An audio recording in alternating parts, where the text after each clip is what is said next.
এই বাংলাদেশের কাছে শুধু পাকিস্তান কেন, ভারত অস্ট্রেলিয়া থেকে শুরু করে যে কোনো প্রতিপক্ষ হারবে।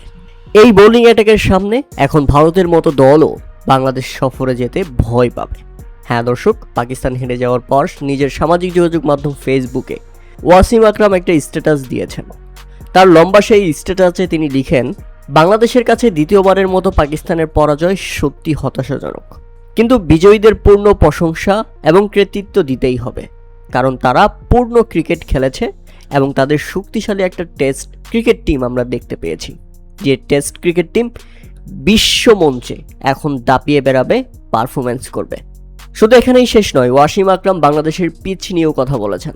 তিনি বলেন, বাংলাদেশের পিচগুলো নিচু, ধীরগতির এবং বেশি টার্নিং হতো আগে, কিন্তু এখন তারা দুর্দান্ত টেস্ট পিচ তৈরি করতে পেরেছে, যা দ্রুত উন্নতি করেছে তাদের পেস অ্যাটাক এবং তাদের ব্যাটিং অর্ডার।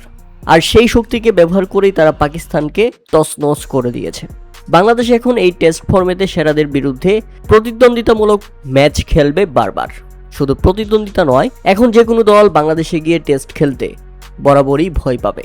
বিশেষ করে নাহিদ রানার কি অসাধারণ প্রতিভা, তার খেলা দেখা বা বোলিং উপভোগ করা দারুণ এক অভিজ্ঞতা। বাংলাদেশ ক্রিকেট টিমকে অভিনন্দন। আর সেই লক্ষ্যে অধিনায়ক নাজমুল হোসেন শান্ত প্রেস কনফারেন্সে গিয়ে বলেছেন, আমরা এখন বড় বড় দলগুলোর সাথে খেলতে চাই, তাহলে আমাদের ক্রিকেট আরও উন্নতি করবে।